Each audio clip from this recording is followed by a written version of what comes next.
Hola amigos, buongiorno a you, salve ragazzi, siamo qui nel pieno casino del centro di Napoli, non vi dico a Roma ci filmato per fare su video. Comunque ragazzi, ieri San Valentino non ho avuto il tempo di registrare, sono qua in compagnia anche di Fiocco, fai il bravo.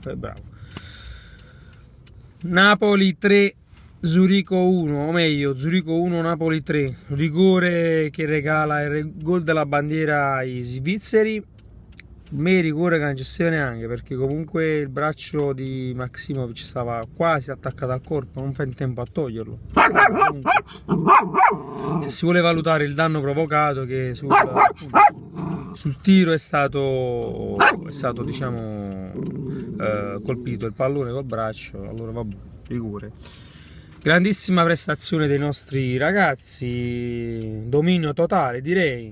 Primo gol marcato da Insigne, poi Callejon e poi grandissimo il compagno Zielinski che la insacca con un diagonale, mezzo diagonale, comunque una grande azione personale e la mette dentro per il 3-0 temporaneo.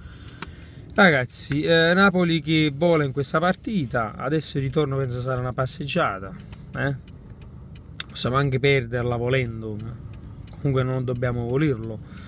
E niente, 16esimi di Europa League abbastanza tranquilli per il Napoli, vediamo un po' cosa ci riserva il futuro, gli ottavi.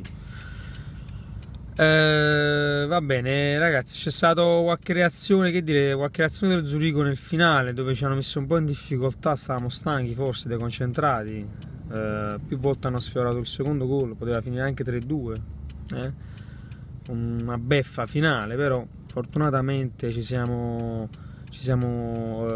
uniti, hanno stretto i denti e siamo riusciti a portare questa grande vittoria a casa.